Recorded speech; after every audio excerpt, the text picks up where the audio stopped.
Como habíamos anunciado, hemos invitado al abogado César Maita Acevedo. Queremos consultarle varios temas penales que se han planteado en los últimos días. El primero de los cuales tiene que ver con el expresidente Pedro Castillo, uno de cuyos abogados, un discípulo de una eminencia jurídica argentina, el señor Zaffaroni, ha sostenido que no intentó cometer un golpe de Estado, pero que los hechos son atípicos. Explíquenos eso, porque ayer el señor Zaffaroni nos había chocado, realmente desafiado intelectualmente, sosteniendo que lo que Castillo hizo el 7 de diciembre fue una proclama política.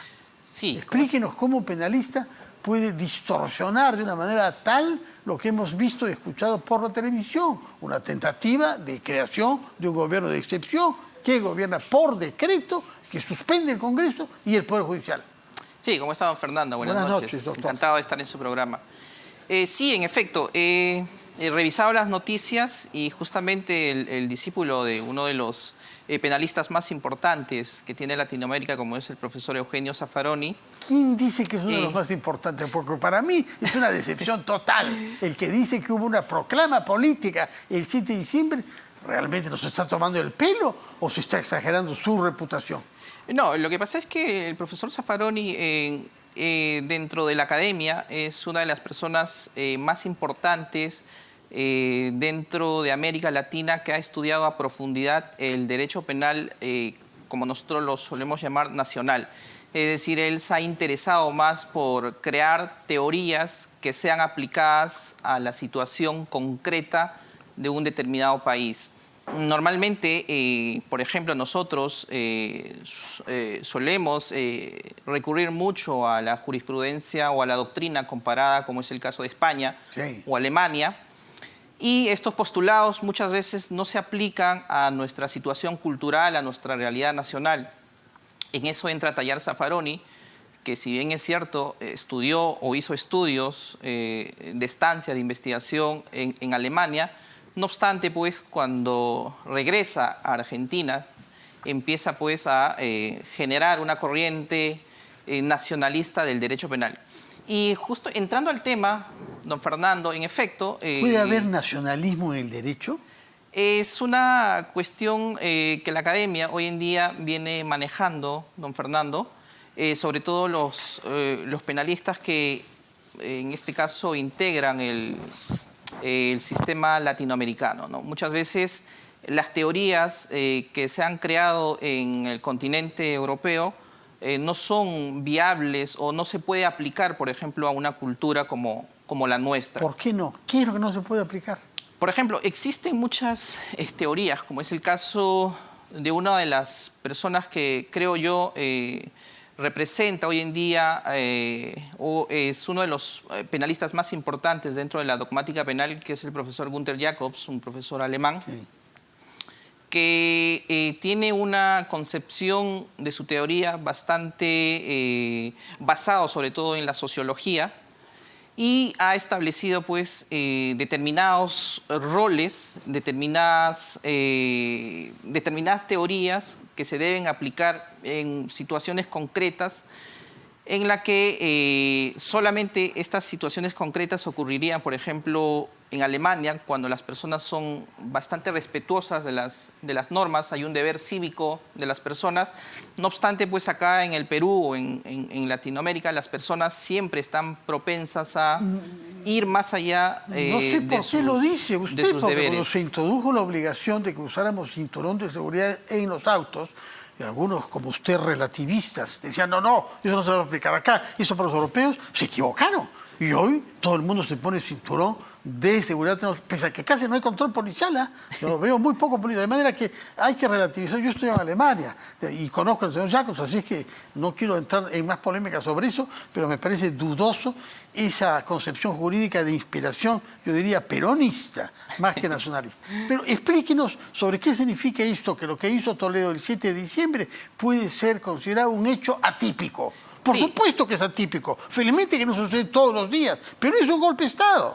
Sí, yo coincido con usted.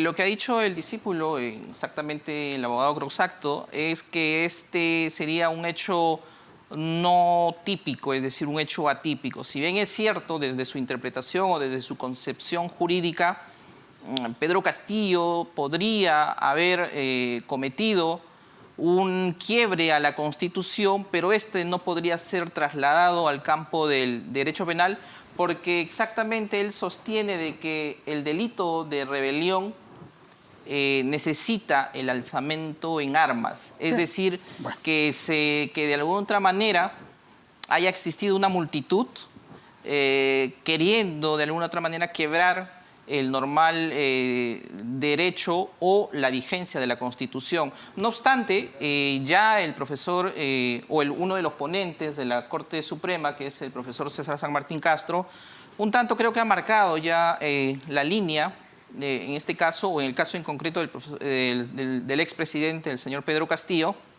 y ha establecido que no es necesario, pues, de que exista esta figura del alzamiento de armas. En armas, sí. Y tampoco una multitud bueno, felizmente que hay jueces como San Martín que tienen una racionalidad bastante sensata y que saldrá sin duda al frente en todos estos intentos de manipular nacionalistamente el derecho penal. Hablemos sobre otro caso que es el de Toledo, puesto que la Fiscalía ha solicitado que los bienes del señor Toledo pasen a poder del Estado. ¿Qué viabilidad le ve a esta solicitud fiscal?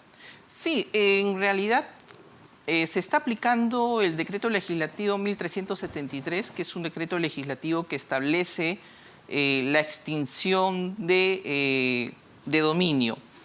Le explico.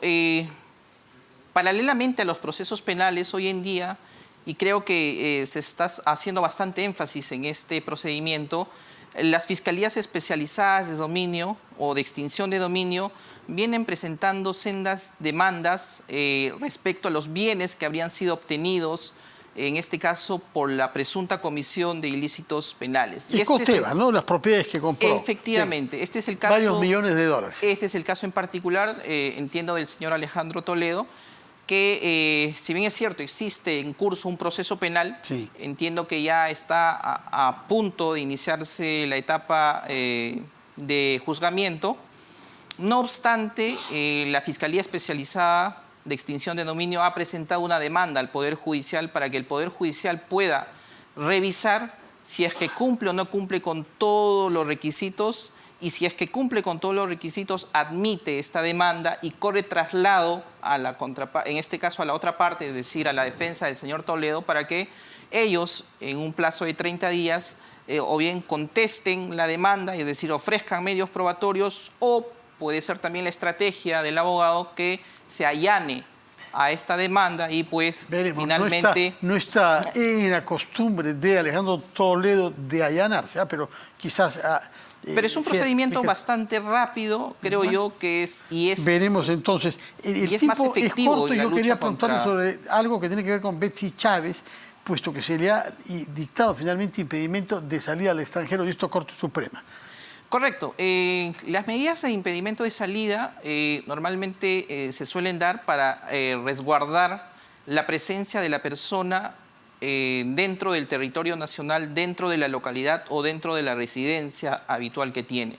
Y justamente esto se desarrolla. Antes la discusión era por qué no se podría brindar, por ejemplo, o decretar una medida de impedimento de salida del país en diligencias preliminares, porque se sobreentiende que la persona aún no es imputada, decía la Corte Suprema, había jurisprudencias discrepantes, y hay otra corriente que decía de que desde el inicio, es decir, desde la apertura de investigación preliminar, una persona ya es imputada y por ende cabe interpretar la norma, exactamente el 295, que establece los presupuestos para una medida de impedimento de salida, como imputado, y por ende se le debe aplicar esta medida para sujetar a la persona al territorio nacional. Pero hay ciertos requisitos que la Corte Suprema ha considerado en el caso en específico de la señora Betsy Chávez, de que, por ejemplo, tiene que permanecer literalmente acá en el país hasta que se desarrollen actos urgentes o necesarios. Pero solo por 15 días es este impedimento, ¿no? Sí. ¿Por qué solo por 15 días? Porque por una cuestión de estrategia, probablemente, en este caso, la Fiscalía o a solicitud de la Fiscalía, la Corte Suprema ha brindado. Seguramente vendrán más más medidas cautelares, no hay que descartar una eventual prisión preventiva cuando este acto de repente se formalice, o en su defecto durante estos 15 días